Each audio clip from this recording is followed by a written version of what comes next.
pemirsa Cokro TV, jumpa lagi dengan saya Nong Darul Mahmada dalam acara Seruput Kopi yang spesial karena kita langsung berada di lokasi narasumber dan sekarang ini kita berada di Puri Kauhan Ubud, Bali. Dan saya ditemani oleh Mas Guntur Romli. Swastiastu. Dan narasumber kita istimewa yaitu Gung Odek Setiawan. Aryawan, sorry. Gung Odek Aryawan. Om Swastiastu. Gung Odek ini juga selain sebagai tokoh di Ubud ya, pemirsa Cokro TV, beliau juga adalah salah satu deklarator pergerakan Indonesia untuk semua yang kemarin di bulan Maret ya itu dideklarasikan. Oke, kita akan berbincang-bincang santai nih karena memang suasana meskipun ini Puri Kauhan Ubud ini sangat magic buat saya ya, magis, bukan magic dalam pengertian dukun ya, tapi magis gitu apa ya, suasananya tuh gimana gitu ya kalau udah ke Ubud. Kita akan berbicara terkait misalnya tentang tentu saja cerita tentang Puri Kauhan Ubud, terus tentang bagaimana kehidupan toleransi sosial di Bali khususnya di Ubud. Nah mungkin Mas Guntur bisa langsung ya ngobrol kita ngobrol bersama Gung Odek ya. Ya, Gung Odek kita ngobrol sore ini. Iya. Gung, kami ingin tahu khususnya juga pemirsa Cokro TV ini kan tentang kehidupan sosial yang ada di Bali. Kita mungkin mulai dari kehidupan Puri ya. Kalau di beberapa tempat kan ada keraton, ada kerajaan, termasuk juga kalau di Solo itu masih ada yang namanya Pura Mangkunegaran. Gitu ya. Nah kita akan melihat Bali itu punya ciri khas tersendiri, baik budaya, struktur sosial, masyarakat, politik, hingga adat dan juga agama. Ya.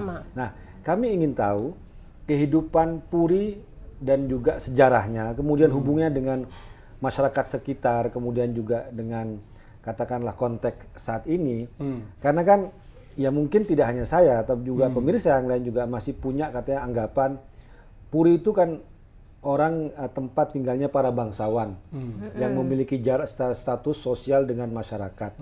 Apakah seperti itu masih ada zaman sekarang atau ada fungsi-fungsi lain dari kehidupan Puri itu? Bung Odek, silakan Bung. Iya. Terima kasih Mas Guntur Romli.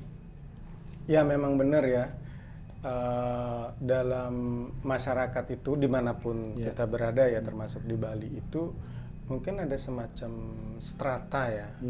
Nah strata itu sebenarnya dibentuk oleh masyarakat itu sendiri. Dasarnya itu adalah kalau menurut saya ya interest daripada ataupun keinginan daripada masing-masing individu untuk menyumbangsihkan kemampuannya di bidang apa di masyarakat itu. Jadi ada yang memang mungkin ke spiritualitas, ada yang memang mungkin ke mengkoordinasikan masyarakat gitu kan. Ada yang mungkin lebih aktif di bidang perdagangan dan usaha gitu. Terus ada yang memang mungkin lebih fokus melakukan pekerjaan yang sesuai dengan profesinya, apapun itu. Gitu.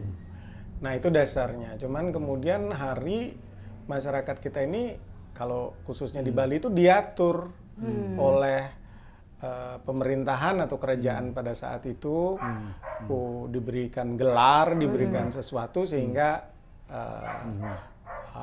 menjadi turun-temurun gitu. Yang belum tentu sesuai sekarang dengan zaman sekarang gitu. Tapi intinya bahwa kita itu bermasyarakat itu kan ada dimanapun juga itu ada semacam ya sebagai komunitas itu pasti ada hak dan kewajiban. Nah masyarakat individu apapun juga itu pasti mempunyai hak-haknya sebagai individu. Tapi juga mempunyai kewajibannya. Nah, semakin banyak kewajiban itu dilakukan, semakin banyak juga hak yang akan didapatkan. Gitu. Nah, yang menilai itu siapa? Ya masyarakat itu sendiri. Nah, misalnya sumbangsih kalau di Jawa mungkin di pesantren ya, itu terhadap perkembangan edukasi masyarakat itu dan fungsi sosialnya kan sangat tinggi sekali gitu. Nah, kalau di Bali itu digarap oleh beberapa gitu. Ada yang bagian spiritualitas di keagamaan juga melakukan hal yang sama, tapi juga bagian orang yang fungsinya sekarang ini mungkin agak beda ya, nggak lagi di pemerintahan tapi juga mungkin membantu untuk memikirkan problem-problem yang ada di masyarakat dan membantu untuk memecahkan baik secara formal melalui pemerintahan atau legislatif ataupun lewat LSM, tapi itu tujuannya sama, yaitu membantu untuk proses menghadapi proses perubahan kan begitu ya. Saya rasa mungkin itu ya. Ya, jadi bahwa sistem atau yang dikenal dengan istilah kasta itu ya, sebenarnya awalnya itu adalah membagi masyarakat berdasarkan fungsi tadi yang fungsi dan peran interest, ketertarikan pada spiritual, kemudian ada yang pemerintahan, mengkoordinasikan masyarakat kan begitu ya. Ini menarik. Kemudian Agung, kalau di Puri Kauhan sendiri sekarang apa yang menjadi program ataupun yang menjadi fokus yang dikerjakan untuk memberdayakan masyarakat dan sosial membantu itu? Masyarakat. Iya. Nah, di Bali sendiri kan kita kita itu ada semacam guidance ya, ada tahapan dalam kehidupan kita. Dalam tahap awal itu kita kan namanya Brahmacari ya. Brahmacari itu proses kita belajar. Belajar, mengambil sebanyak-banyaknya ilmu, terus kemudian meraih apapun cita-cita kita, apapun yang kita akan mau. Nah, tapi juga ada proses yang kemudian namanya Grahasta, di mana kita itu bukan saja bertanggung jawab sama belajar ke selanjutnya sebenarnya. Belajar soal mengelola diri sendiri dengan hubungannya dengan orang lain dan lingkungan kita. Nah, misalnya kita punya istri, punya anak, kita belajar untuk bagaimana berelasi sama istri dan anak, terus juga kemudian menjadi bagian daripada masyarakat. Nah, itu di komunitas. Nah, kita namanya membanjar pada saat itu. Membanjar itu kita terlisting sebagai anggota daripada Banjar itu. Nah, di sana kita mengetahui sebenarnya kewajiban saya sebagai anggota itu apa gitu. Kewajiban saya sebagai suami itu apa, istri itu apa, sebagai ayah itu bagaimana gitu. Itu zamannya Grahasta namanya. Dan kewajiban saya sebagai anggota keluarga yang lebih luas apa gitu. Tapi hak-hak saya apa gitu kan. Di sana kita belajar mengetahui diri kita sendiri dan kewajiban. Nah, kemudian kalau kita udah menginjak umur tertentu, kita namanya Wanaprasta, dan kemudian biksuka. Biksuka itu mengasingkan diri. Nah, dalam proses Grahasta ini, nah kita itu tahu kita punya kewajiban untuk ikut dalam masyarakat, untuk membantu memecahkan masalah-masalah ini yang ada di masyarakat, apapun itu. Nah, setiap keberhasilan akan ada perubahan, setiap perubahan akan ada dampaknya yang kurang baik dan ada dampaknya yang baik. Dan itu kita bantu masyarakat untuk menyumbangkan waktu kita yang dulunya kita pakai untuk ya macam-macam lah ya, untuk belajar, untuk apa ya, untuk menjadi diri kita sendiri. Kemudian kita saatnya kalau sudah mengambil itu dari masyarakat, ya kita harus mengembalikan kembali ke masyarakat ya. Prinsipnya demikian. Dan itu saya rasa bukan di Bali aja ya, tapi di mana-mana juga sama. Itu yang juga dilakukan oleh Puri Kauhan Ubud ya. Ya, itulah yang kita lakukan sebenarnya. Apa yang sudah digariskan ya di masyarakat di Asia ya. Saya tahu juga Indonesia itu kan salah satu yang negara yang sangat antusias memberi ya, selalu memberi sedekah atau apa ke masyarakat. Nah, walaupun bukan sedekah, waktu, menyumbangkan waktu dan apa itu. Termasuk kemarin ya waktu penanaman pohon di daerah Kintamani 15.000 pohon ya. Di 15 desa Pak. 15 desa. Itu kan jaraknya kalau dari Ubud ke Kintamani itu berapa? Cukup jauh 25 kilo, 20 kilo. Iya, Ya ke Kintamaninya sih mungkin setengah jam ya, tapi jalannya turun itu Turun kan ke bawah itu ya? Ya mungkin 45 menit. Itu sebenarnya tidak ada hubungannya dengan Ubud itu sendiri ya, daerah yang dimana waktu penanaman pohon itu ya, Bung ya? Kalau soal teritori sih enggak ya. Tidak ada kan ya. Tapi kalau hubungan emosional sih dari dulu ya, karena kita merasa berutang sama sama Kintamani. Orang-orang. Ya danau ini penting ya, air itu penting ya. Jadi kita karena itu menghidupi kita semua kan. Secara tradisi tiap hari pun kita sekarang masih pakai air gitu. Dan mereka lah yang menjaga itu kan. Jadi sebenarnya sih rasa ya ikut membantulah karena mereka sudah berabad-abad menjaga danau itu dan gunung itu supaya tetap ada airnya. Terus kemudian kita yang di selatan ini yang menikmati sebenarnya mungkin lebih banyak menikmati daripada mereka ya. Karena kita bisa bercocok tanam, terus kemudian bisa sekarang mungkin di rumah mandi gitu karena air dari sana kan gitu minumnya itu. Jadi kita tahu dirilah gitu karena kalau kita nggak tahu diri ya kita nggak menghargai apa yang kita pemberian dari sana gitu.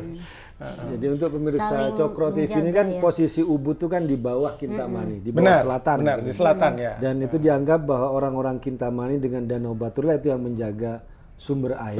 Sehingga orang-orang yang di Ubud juga merasa punya hutang budi sehingga membalas dengan sekarang mulai menanam pohon. Benar.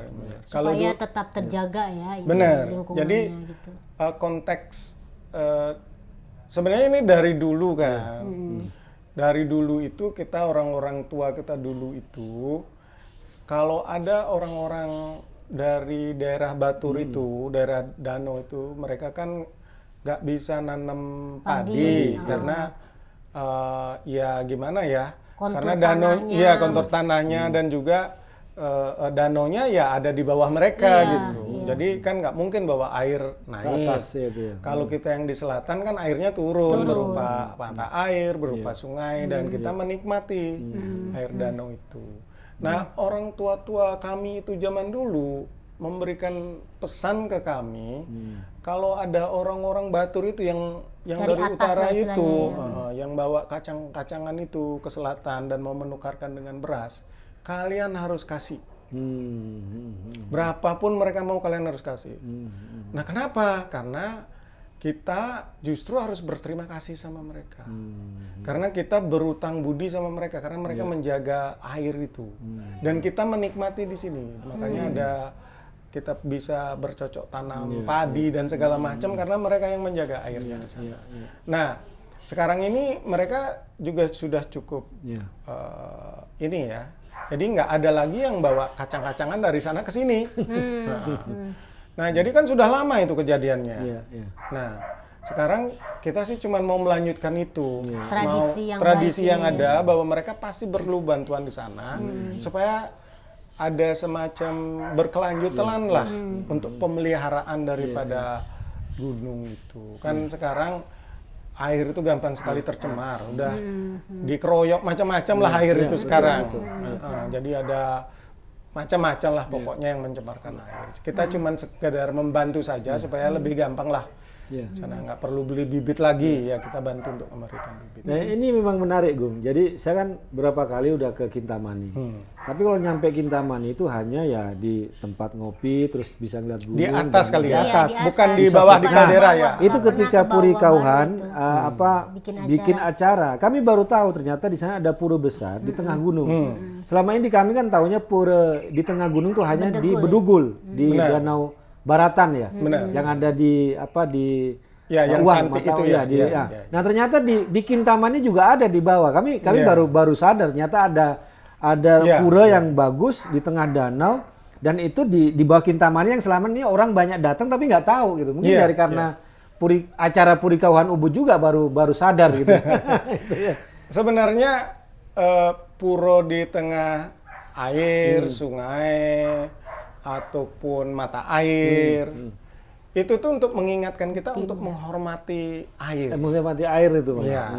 Di sana itu dulu salah satu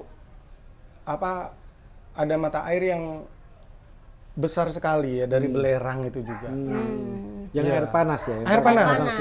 Karena Nah, jadi setiap ada mata air, setiap ada hal yang demikian, kita itu mengingatkan ke anak-anak, ke semuanya dengan cara menghargai itu. Caranya menghargai dengan kalau besar itu membuat puronya di sana, bahwa itu karunia Tuhan yang kita harus hormati dan kita harus sucikan dan kita harus pelihara dengan baik. Nah, cara kami itulah dengan begitulah. Karena nggak semua dari kita bisa baca, ya bisa baca lontar. Jadi caranya itu dengan visualisasi, memvisualisasinya bahwa ini karunia Tuhan dan kita harus hormati semua. Jadi ya di setiap danau mungkin ada ya, di setiap mata air ada. Jadi di laut pun ada gitu. Jadi misalnya mungkin teman-teman di Indonesia banyak yang kenal Tanah Lot ya. Tanah Lot ya. Nah, Tanah Lot itu cuma salah satu. Di sana juga ada keluar mata air juga dari sana. Oh di Tanah Lot. Iya benar. Kan belum pernah saya sampai ke Iya, nyebrang. di bawahnya itu ada ular-ular itu air tawar keluarnya. Karena di situ dibangun pura itu ya. Iya, makanya untuk kita memperingatkan bahwa ini penting, air ini penting. Jadi mesti kita hormatilah karena ini karunia Tuhan, jadi kita harus menghormati air gitu. Nah, selain tadi Puri Kauhan menjaga memori soal hubungan antara orang hulu dengan hilir, orang atas dengan orang bawah, ada sumbangsi, kemudian juga dengan mengingat kembali sejarah dan sebagainya. Apa yang juga dilakukan oleh Puri Kauhan Ubud dalam konteks Ubud ya, Gung? Apa Gung? Ya, sekarang kan kita ngelihat Indonesia tentu saja termasuk adalah negara yang pasti tidak bisa menahan serbuan komersial, kemudian perusahaan internasional. Tapi kan kadang orang datang ke Bali kan ingin lihat ini wajah Bali yang asli. Nah, pasti kan itu tidak mudah menjaga hal itu. Apa yang juga dilakukan oleh Puri Kauhan Ubud, Gung? Gitu? Nah, saya ngambil konteksnya dulu ya. Apa yang Gus Romli itu bilang bahwa pariwisata itu kan juga membawa budaya luar ya. Nah, sekarang bukan pariwisata aja kan, digitalisasi juga membuat budaya kita itu ya kalau bisa dibilang juga terdesak gitu ya. Nah, tapi kita kan juga ada cara tertentu yang sifatnya mungkin nggak frontal ya, tapi bergerilya begitu untuk menjaga identitas kita. Nah, ini identitas itu bukan dari pengertian yang negatif ya, tapi pengertian yang positif. Identitas kan sebenarnya netral saja. Cuman kalau dipakai ke hal yang negatif kan juga nggak bagus. Nah, jadi identitas itu penting sebagai jati diri dan Tuhan juga kan menciptakan manusia beda-beda. Itu identitas yang masing-masing. Nah, secara internasional kita juga perbedaan itu penting ya. Kita juga mempunyai identitas sendiri, mempunyai karakter kita sendiri karena kita tumbuh di tempat sendiri. Nggak mungkin kita mengcopy paste semua identitas yang ada di dunia, malahan ya seperti gimana ya. Nah, kita juga harus menjaga itu. Nah, apa yang kita lakukan yang pertama, ini setiap keberhasilan ya, kita percaya di Bali, setiap tindakan kita yang berhasil akan berdampak ke sesuatu yang juga mungkin akan kurang berhasil. Zaman dulu, zaman saya sekolah, kelas 1 SD itu banyak yang nggak naik kelas karena nggak bisa berbahasa Indonesia. Gitu. Karena dia nggak ngerti kan, karena di rumahnya bahasa Bali semua. Bahasa Bali terus ya. Nah, sekarang terbalik. Mereka anak-anak itu nggak bisa berbahasa Bali. Jadi dia bisanya bahasa Indonesia dulu, baru bisa bahasa Bali gitu. Nah, di mana-mana di dunia ini banyak bahasa yang punah, bahasa daerah.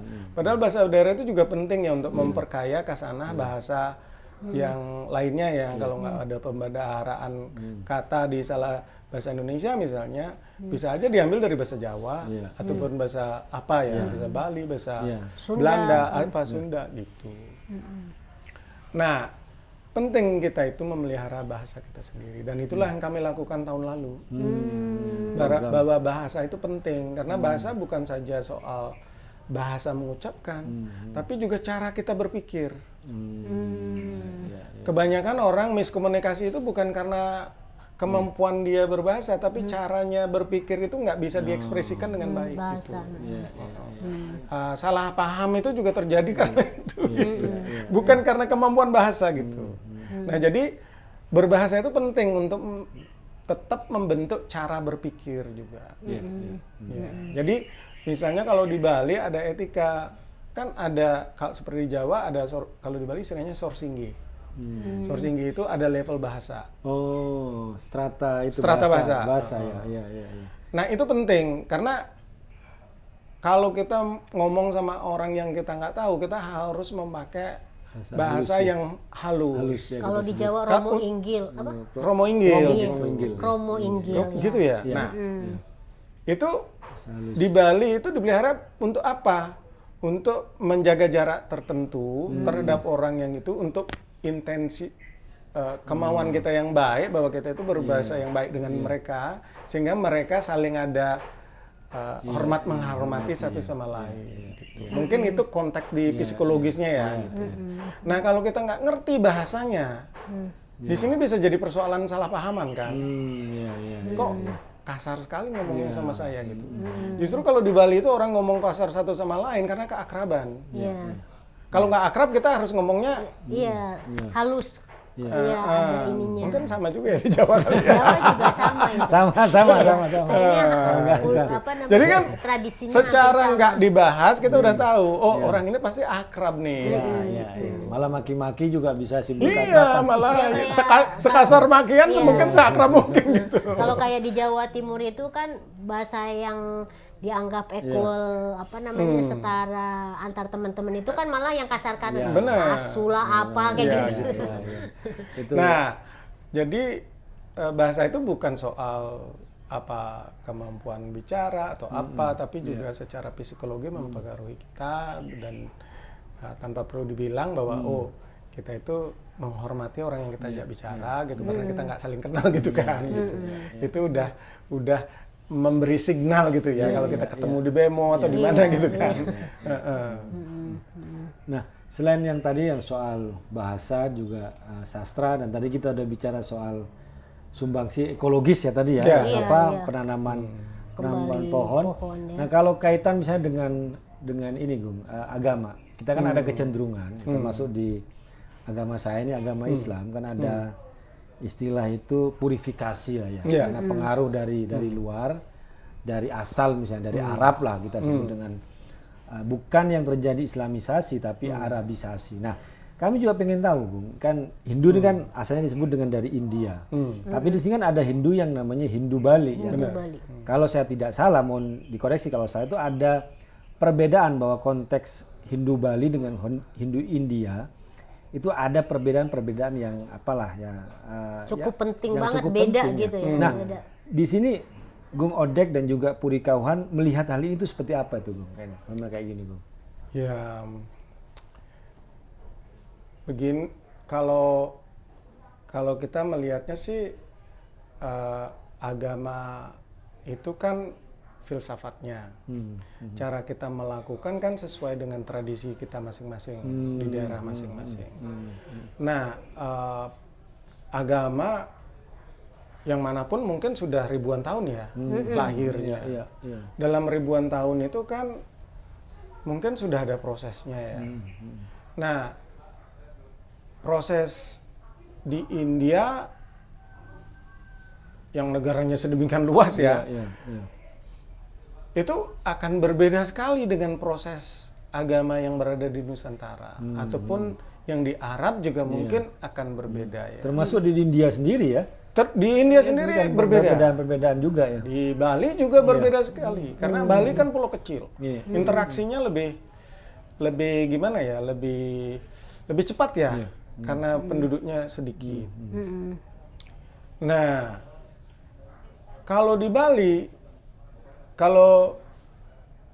Bali kita itu juga karena pegunungan, dipisahkan banyak oleh sungai yang dalam-dalam. Itu ada pemecahan dari segi geografi kan. Oh. Dialek pun antara orang timur sama orang barat berbeda. Orang gunung sama orang pantai berbeda. Bahasa, dari bahasa. Dari dialek. Dialek. Oh, dialeknya Dialeknya ya? beda. Jadi kalau orang Nusa Penida itu ngomong, saya belum tentu bisa ngerti. ya. Paling ngertinya 25% gitu. Oh ya, Kopi masuk. ya silakan Ini silakan. ada kopi dulu. Nih dari tadi belum Karena dikasih namanya kopi. ini seruput kopi, jadi tadi saya lupa. Kopinya belum disajikan.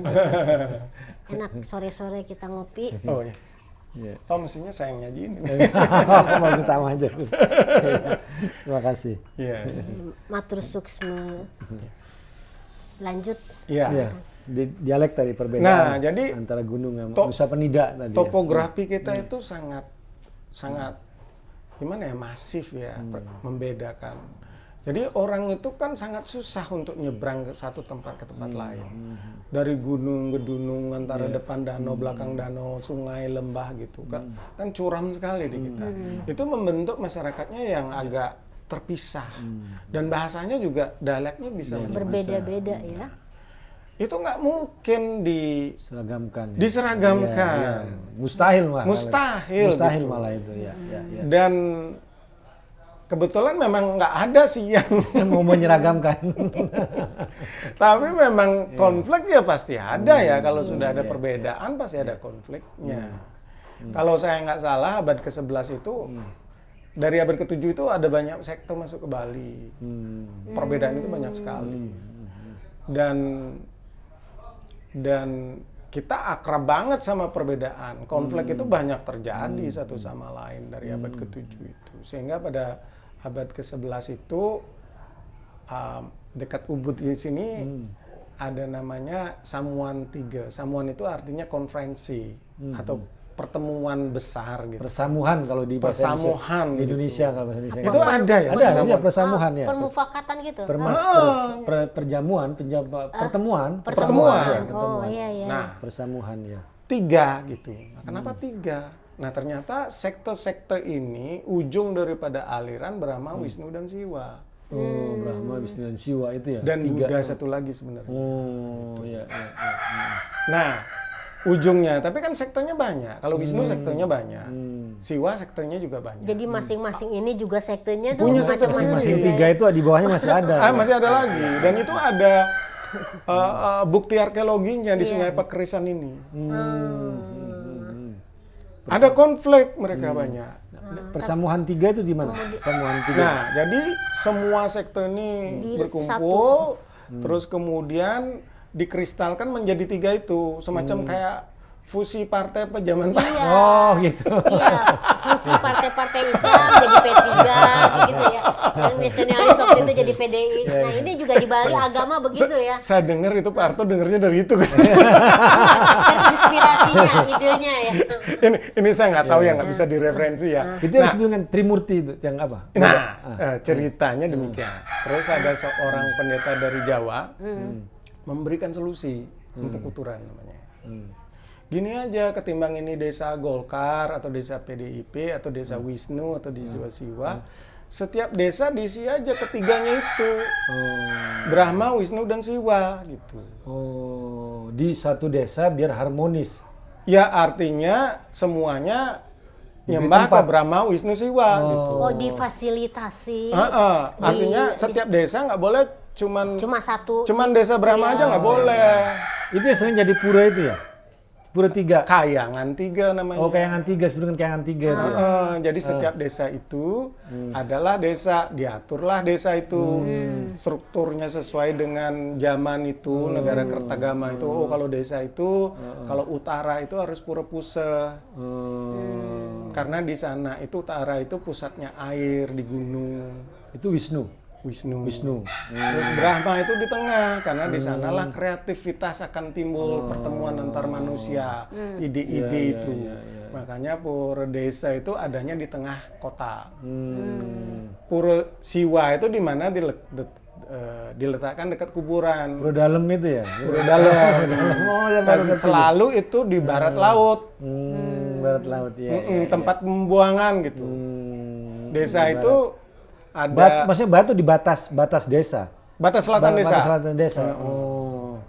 Ya. Menarik, Itu yang membuat daripada konflik sekte sebagainya Akhirnya dibuatlah dibuat bersama-sama. Bersama-sama. Iya.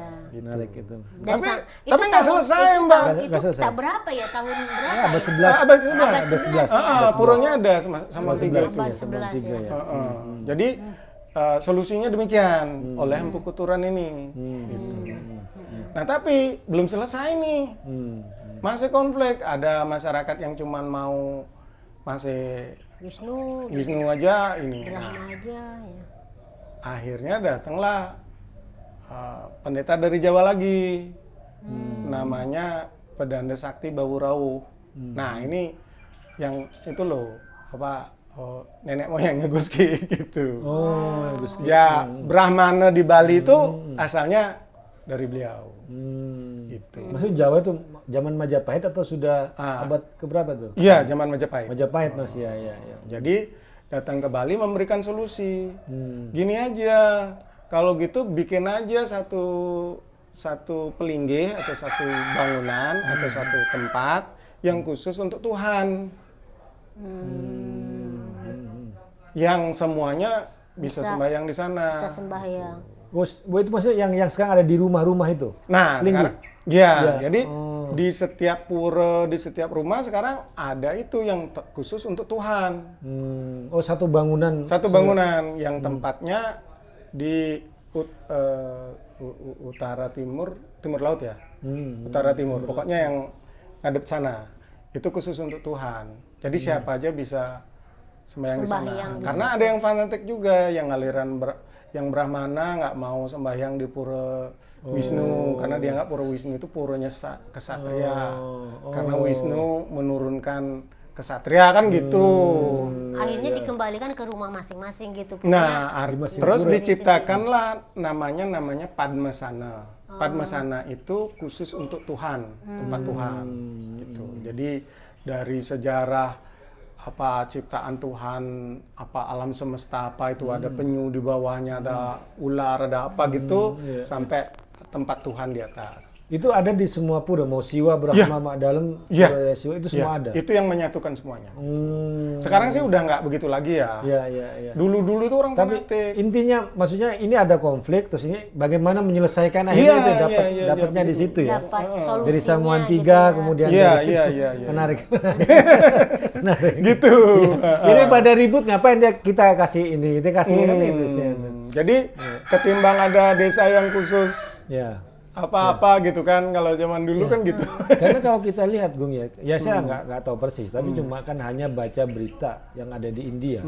Antara pengikutnya Siwa, pengikutnya Wisnu kan masih ini ya. Iya. Kalau di Islam itu kan antara Sunni sama Syiah, ini masih ada. Di India itu lumayan parah gitu. Dan di sana kan di sini kan kalau di Bali sejarahnya pendek ya. 2000 tahun kali ya. Artinya yang sejarah itunya itu yang kita benar-benar itu dari abad ke-7 kan Sriwijaya dan segala macam. Dan karena tercatat pulaunya kecil, kita masih tahu tuh yang dulu berkuasa zaman itu tuh keluarganya siapa gitu. Yang sekarang belum tentu diakui sebagai keluarga yang tinggi. Yang tersisa sekarang ini yang berkuasa dulu dari semenjak zaman Majapahit. Berarti abad pertengahan. Yang masih 11, 12, kastanya berlaku sampai sekarang gitu. 11, 12, 13 Yang abad 11 tuh kan. Iya. Itu ya. Itu yang masih dipakai sampai sekarang. Sebenarnya lebih sedikit setelah Majapahit sih. 13, 14 itu. Iya. Ke kerajaan Gegel pertama namanya. Terus baru Klungkung. Ya leluhur saya lah yang menciptakan. Iya. Gung, ngomong saya kira juga pemirsa Cokro TV juga nanya, ini siapa Gung foto yang di tengah kita ini? Ini kakek saya. Kakek. Ya, beliau seorang sastrawan dan seorang jaksa di sini di kerajaan di Ubud. Keluarga kami ini pindah ke sini 200 tahun yang lalu. 200 tahun ya? Ya sebelum itu dan bagian ikut daripada kerajaan di sini. Nah, tapi bukan nggak ikut di keluarga di sini, cuman saling itu. Tapi memang satu keturunan dari dari apa dari satu keturunan. Yang dulunya kita itu di Mengui sebenarnya. Mengui ya. Dulu Mengui itu sebuah kerajaan besar yang menguasai sampai Probolinggo. Karena memang orangnya pintar-pintar gitu. Di Bali itu sistemnya semua kabupaten itu kan dulu bekas kerajaan. Nah itu dikuasai oleh saudara-saudara kerajaan Majapahit. Nah tapi keluarga kami itu dulu dikirim ke sini karena justru bentroknya di antara mereka. Nah dikirimlah seorang pendeta datang ke Bali untuk menjadi raja. Turun kasanya menjadi satria karena dia menjadi raja. Tapi mengelolanya secara moral, bukan dengan pasukan, bukan dengan kekayaan, dengan spiritualitas. Ya. Jadi kalau nggak begitu, nggak dihormati sama raja-raja yang lain di Bali. Gitu. Jadi setiap kerajaan di Bali itu mempunyai perwakilan dari raja ini, Raja Klungkung ini. Ya, jadi di Mengui itu kami dikirim untuk sebagai perwakilan di sana. Perwakilan kerajaan Klungkung di Mengui. Gitu di Mengui ya. Di Mengui ya. Jadi mereka mengakui tunduknya Klungkung itu dengan menaruh orang Klungkung di sana gitu. Jadi terus Mengui itu entah bagaimana Badung itu mendapatkan restu dari Klungkung untuk menyerbu Mengui, hancurlah kerajaan Mengui gitu. Oh itu awal kehancuran dari Mengui dari serbuan di sana Badung. Ya. Kekuasaan kerajaan Mengui itu sampai ke Jawa dulu. Probolinggo tadi. Probolinggo. Nah, itu dihancurkan oleh Bodong karena restunya Klungkung. Gitu.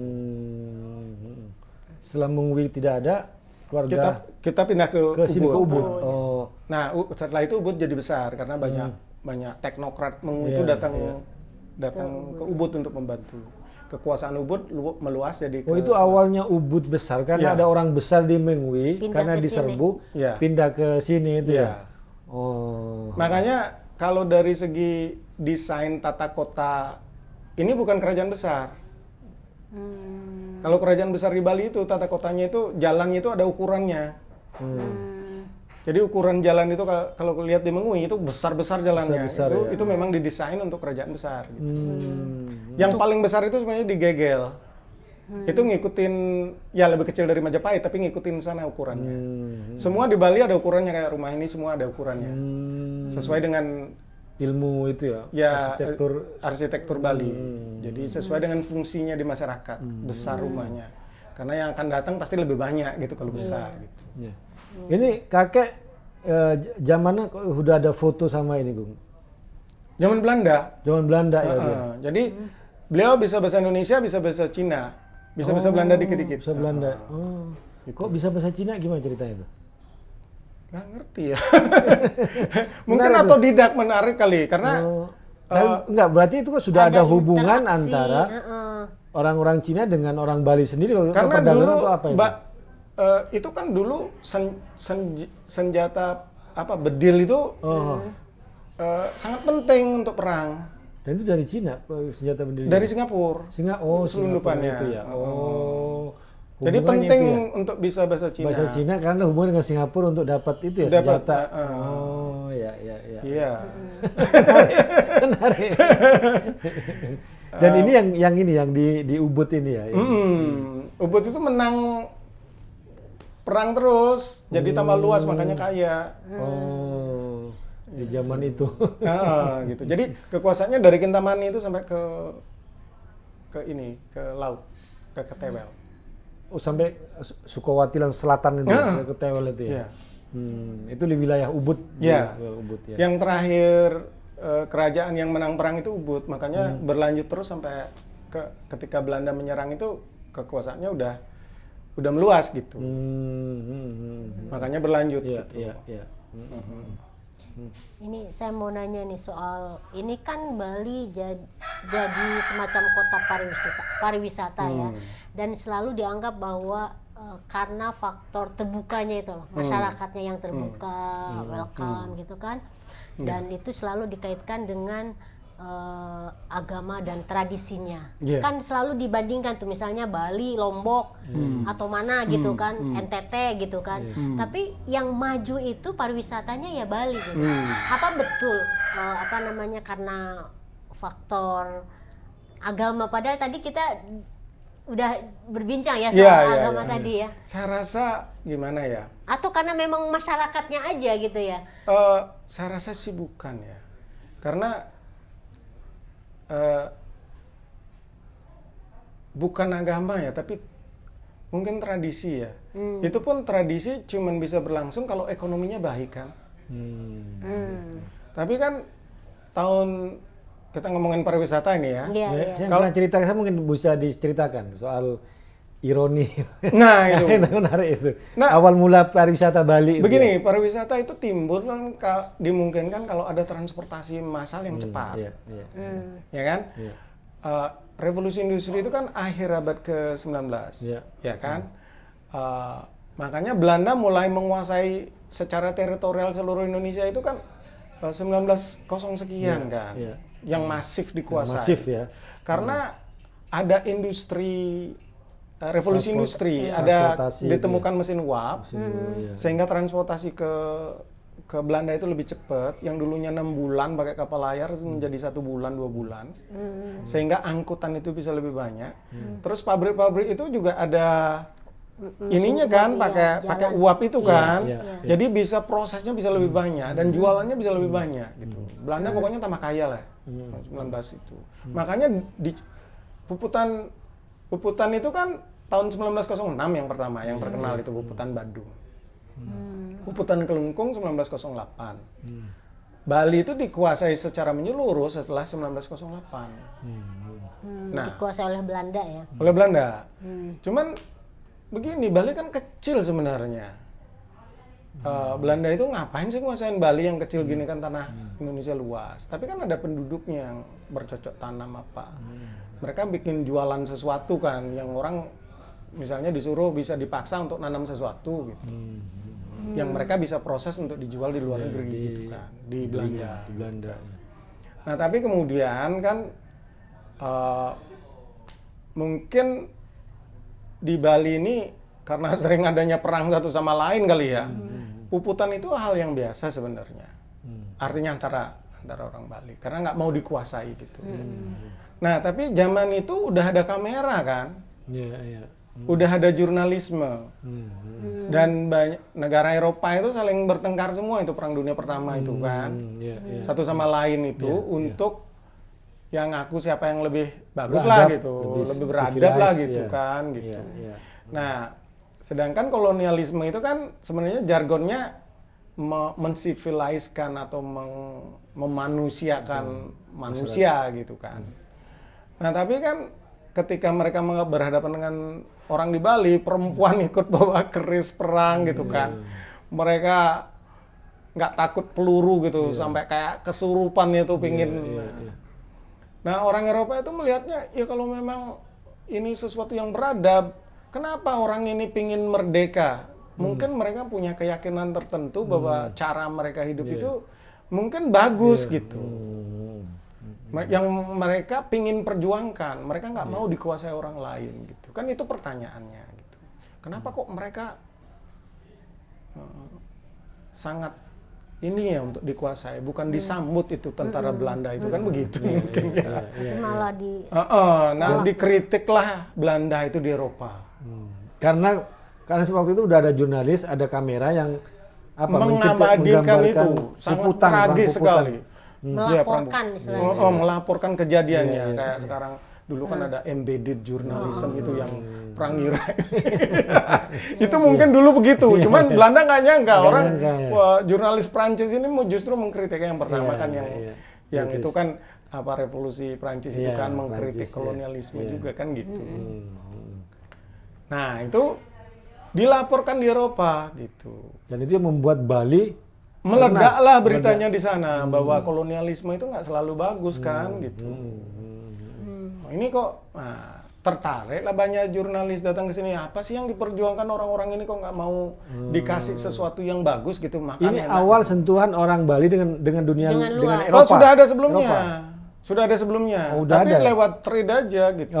Tapi yang ini lebih katakanlah menarik karena ada tragedi puputan perang itu ya. Jadi karena tempatnya ini mau diambil. Gitu. Jadi orang Eropa datang. Iya. Ada perang puputan, ada tragedi. Apa sih yang ada di Bali? Iya. Mereka datang untuk mempelajari. Datang ingin tahu lebih banyak. Iya, Gitu. iya. Tapi kan sebenarnya yang begini bukan di Bali aja. Iya, iya, iya. Orang Aceh berapa tahun itu perangnya? Gitu. Iya. Nah, cuman nggak ngerti juga mungkin karena ada kamera, kan ada sesuatu yang unik gitu, yang apa namanya, yang ya timing lah gitu. Iya. Jadi tragedi ini justru mungkin sebenarnya membawa berkah ya. Jadi pusat perhatian warga dunia waktu itu kan warga dunia itu Eropa lah. Iya, Eropa betul. Untuk yang punya media kan. yang punya media. Opini lah ya. Nah, datanglah jurnalis. Terus akhirnya juga antropolog jadi datang kan, karena demikian pemberitaan jurnalis itu antropolog juga tertarik gitu. Makanya mereka belajar soal Banjar, soal strata. Loh, kok ada gamelan, kok gamelan itu kompleks, orang sedemikian banyak, itu kok bisa harmonis keluarnya, pasti ada sesuatu yang sangat kompleks di sini yang nggak bisa dijelaskan gitu. Nah terus, ternyata dia punya semacam kalender juga, ternyata dia punya, nah, kan begitu. Tapi kan itu bukan orang Bali aja, orang di Jawa kompleks juga kalendernya gitu. Nah, cuman Bali ini ya karena kejadian itulah kayaknya gitu. Puputan itulah yang menarik perhatian orang. Dia kan sangat dramatis ya. Mas-masnya dipakai terus dibuangin, ini kamu mau ini gitu. Ambil nih semua. Kalau orang Bali bilang, "Net lah," gitu. Habisin dah nih. Ini yang kamu mau, kekayaan kita ini. Gitu. Tuh. Jadi kan sangat dramatis ya juga.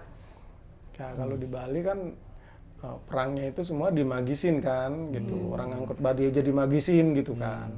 Jadi mereka teriak-teriak itu kayak orang kesurupan kan gitu. Ya itu yang sangat dramatis sekali mungkin ya pada zaman itu, sehingga diabadikan gimana semuanya itu menjadi perhatian lah di Eropa, sehingga banyak orang jurnalis Eropa, orang-orang kiri Eropa terutama yang mengkritik kolonialisme itu datang ke Bali. Kemudian baru antropolog yang datang ke Bali tahun 50-an gitu.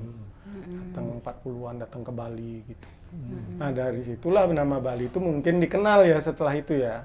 Dengan eksotismenya bahwa tubuh itu bukan sebuah objek gitu kan untuk seks. Tapi tubuh itu ya beda sama seks gitu. Jadi orang bisa mandi wanita di sana tanpa merasa risih mandi gitu. Pria di sini mandi gitu. Tubuh itu bukan sesuatu yang ini. Jadi orang Eropa merasa heran gitu. Kok ini bisa terjadi gitu. Nah, mereka ya yang romantis kan it's utopian society lah dibilang gitu. Sesuatu yang didam-idamkan bahwa sivilisasi yang justru lebih tinggi daripada orang Eropa kan pakainya sampai di sini zaman itu mungkin gitu. Gitu. Jadi seperti itulah kira mungkin ya saya pikir, dan itulah yang menarik pariwisata itu. Nah, di samping itu juga kan nah ini Belanda itu Eropa itu memamerkan expo. Expo namanya Colonial Expo. Colonial Expo itu awalnya sih sebenarnya seperti sirkus gitu. Orang aneh yang berbulu di mana dibawa ke sana untuk ditontonin. Iya, kayak sirkus-sirkus yang kita di film sekarang itu kan. Gitu. Dia ekspedisi ke daerah mana ngambil orang yang aneh-aneh hewan, dibawa manusia, gitu, di kerangkeng gitu, dia orang nonton bayar gitu. Iya. Awalnya Bali pernah diekspokan seperti itu? Iya, tapi kan kalau di Bali kan mungkin yang diambil bukan itunya ya. Jadi mungkin waktu itu yang terkenal itu ada expo di Paris. Yang Tahun berapa? dipamerkan? 1928. 28. Ya, kalau nggak salah 28 ya. Itu yang diambil dari Ubud. Dari Ubud ya? Dari Ubud. Yang mimpin orang Ubud. Yang diambil apa itu? Apanya? Legong. Tari legong, makanya terkenal legong Peliatan itu dari Peliatan. Yang Sardono ini Tegas itu.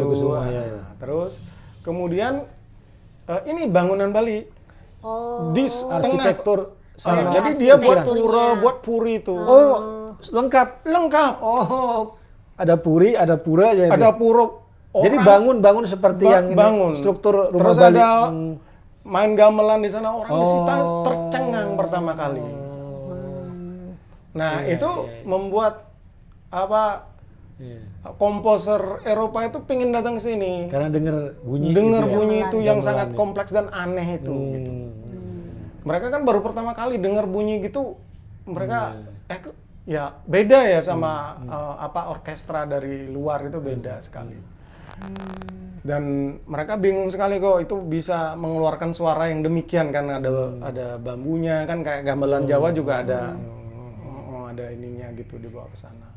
Itu Bali dan Ubud ya, Ubud yang di Prancis. Ubud yang siap, Ubud yang kaya waktu itu ininya kerajaannya. Nah dari sanalah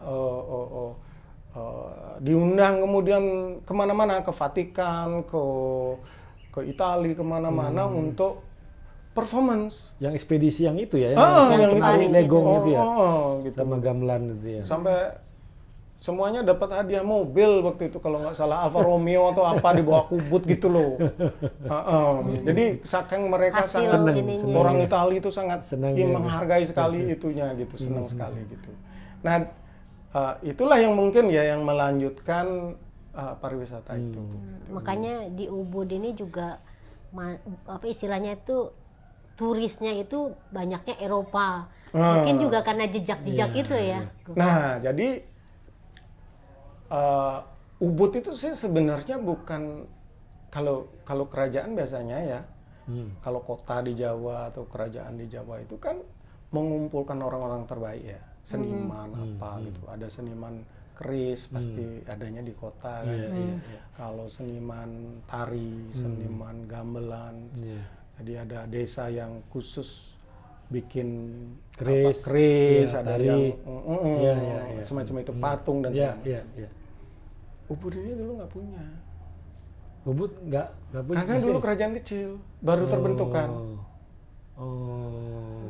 Nah, jadi anak-anaknya kan semua disekolahkan ke luar negeri. Nah, itulah ketemu dan mengundang orang-orang Eropa itu untuk tinggal di Ubud. Orang-orang master yang di Eropa, seniman Eropa diundang, dikasih tempat untuk mengajarkan melukis di Ubud dan mematung. Karena waktu itu lukisan di Bali itu seperti kamasan itu loh, yang dua dimensi itu, yang wayang itu. Nah sebelumnya begitu lukisan semua. Aslinya yang asli. Nah terus orang Eropa ini mengajarkan warna yang beda gitu loh. Dulu kan warnanya cuma ada warna kunyit, warna alam lah. Warna gold. Terus kebanyakan gelap lukisan di Bali itu kayak batuan gitu gelap. Karena dia pakai arang ya. Kemudian orang Eropa ini datang mengajarkan yang diajarkan warna pertama. Terus mengajarkan anatomi tubuh. Dulu tubuhnya kan nggak proporsional. Sedikit abstrak gitu, sedikit primitif. Wayang sama kamasan nah, itu ya. Ada ototnya, ada apanya gitu. Itu orang Eropa itu pengaruhnya. Nah, terus kemudian kan pengaruh seni Eropa lah. Terus kemudian yang pengaruhnya lagi sinar gitu. Pencahayaan, misalnya ya sinar lampu, sinar matahari atau apa. Itu pengaruh dari seniman-seniman Eropa yang mengajar di sini. Dan akhirnya makanya makanya kalau saya bilang ya banyak mungkin kalau orang Bali itu kan nggak ngerti budaya itu apa. Budaya itu kan bukan sesuatu yang mati. Budaya itu berkembang terus, hidup. Berkembang dan hidup. Jadi living culture. Dia pikir kan ada orang yang preservasi budaya artinya budaya itu nggak boleh berkembang lagi kan gitu. Tariannya itu aja terus. Bung Odek bukan seperti itu atau orang Bali sendiri tidak memandang seperti itu.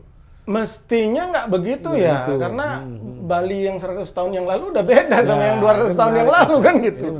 Iya, karena budaya itu punya jiwanya sendiri kan, sesuai dengan teknologinya, sesuai dengan apanya gitu. Nah orang Bali sendiri merasa yang nggak tahu ya, yang muda-muda merasa yang dia lihat sekarang itu pengaruh Eropa itu mirip Bali asli. Padahal bukan. Bukan ya. Itu pengaruh Eropa. Pengaruh Eropa. Dan pengaruh ukiran di Bali itu kita mengenal namanya patre ya, berbagai patre. Patre itu pattern. Pattern ya. Ada kita nyebutnya yang pengaruh Arab ya patre Arab. Ada. Oh, gitu Yang ya? geometri itu patre Arab. Ada yang India. Ada yang Eropa. Kita sebutin ini patre Sari itu Bali. Ini patre Arab itu dari Arab itu pengaruhnya gitu. Jadi budaya Bali itu bukan budaya yang asli atau satu dari Bali yang saja. ada. Budaya Bali asli itu apa? Kan pengaruh dari Pengaruh berbagai semua, macam pengaruh budaya yang semua. cocok untuk Sinkret. kita. Iya, Jadi iya, budaya itu menarik. bukan sesuatu yang mati. Makanya kalau ada orang ngomong budaya itu harus Seragamkan, diawetkan, harus diawetkan, di iya, pokoknya lestarikan, tetap begitu ya nggak bisa. Nggak bisa. Iya, iya. Karena budaya itu sesuatu yang tumbuh Terus seperti menerus manusia. iya, progres Iya. berkembang gitu Begitu. ya. Ini menarik banget ya. Kita nggak kerasa nih kalau dilanjutin. Ini Itu bisa sampai pagi. Bisa sampai pagi ini. Ini bisa harus membuat acara sendiri nih terkait menarik. Bali dengan Iya, iya, tradisi iya. dan living sosialnya gitu Ya, ini ya. menarik bahwa meskipun di sini adalah Puri Kauhan Ubud, tapi tidak dalam bentuk apa, katakanlah tradisi yang kolot atau yang kuno, tidak mau menerima yang stagnan yang gitu baru. ya. Ternyata dari Gung Odek kita melihat bahwa tadi menarik bahwa budaya itu tidak hanya satu, tapi juga pengaruh dan budaya itu selalu hidup dan itu iya. juga yang disebut dengan Hidup dan budaya berkembang. Bali itu gitu. Iya, dan kita juga di sini kan akrab sama perbedaan juga karena masing-masing desa itu karena tempat yang berbeda-beda kita harus menghargai perbedaannya. Iya, itu. iya, menghargai. Namanya Desa Kalapatra, tempat, keadaan dan waktu. Oh, Kalapatra itu ya. Desa, Desa, itu tempat, kala itu Patra. waktu, Waktu. Oh, patra kala itu itu. keadaan, Oh, situasi. Jadi ya nggak bisa apa yang kita punya di sini solusinya sama dengan desa lain. Oh, beda belum itu ya? tentu. Belum tentu. Oh, Iya, oh. iya. Menarik. Iya, benar. Ya menarik. Terima kasih nih Gung Odek. Odek Iya, ya, Gung Odek. udah hampir sejam kita ngobrol. Dan Sejam ini ya? Kayaknya nih, Aduh, kita mesti pergi hampir, ya. Hampir sejam, makanya nih kalau terus dilanjutin kita bisa sampai pagi. Karena nggak terasa kan mengalir terus gitu ceritanya dan kita banyak sekali mendapatkan pengetahuan tentang bukan hanya Puri Kauhan Ubudnya sendiri, tetapi tentang tradisi Bali, tentang agama Hindu di Bali, tentang masyarakat. Ini juga penting saya kira. Di Bali. Kan belum ini Gung Odek. Orang ke Ubud kan belum tahu yang namanya Puri Kauhan Ubud. Emang ini dibuka untuk umum, Puri Kauhan Ubud. Iya, Untuk yang semua pemirsa Cokro rumah TV. di Bali mungkin begitu ya. Oh, gitu. Iya, iya. Iya. Jadi kalau pemirsa Cokro TV, Puri Kauhan Ubud ini berada di selatan, seberang Iya, dari Puri iya, Ubud ya. iya. Di Puri Ubud. Nanti Kau kita itu artinya barat. kawatnya baratnya Iya, ya, baratnya iya, baratnya Kau itu, Kauhan. Puri Ubud. Barat dari Catuspata namanya perempatan itu. Iya. Nanti kita tunjukkan ada gapura apa Di namanya depannya itu angkul-angkul ya, besar angkul-angkul. ukiran yang menjadi identitas. Tapi memang nggak ada namanya Puri Kauhan Ubud di Iya. depannya itu ya. Sehingga orang tidak banyak tahu. Tidak ngeh Iya. gitu ya. Kenapa tidak Nggak diberi? ngerti kita, mungkin karena orang di sini semua tahu. Bung, itu menurut saya usulan. Mungkin karena Mungkin kita harus ya. iya harus karena ini kan orang jalan terus Iya, ini iya, Puri iya, Kauhan iya. Ubud, kita bisa mampir, iya, kita benar, bisa benar. cerita, bisa Belajar, apa gitu. ya. kan. Iya, iya. Karena saya kalau nggak membaca websitenya Gung Ari, Iya, kemudian iya, website iya. Puri Kauhan Ubud nggak tahu Nggak apa tahu ya. iya, gitu. Mungkin ada di Google Map ya. Iya.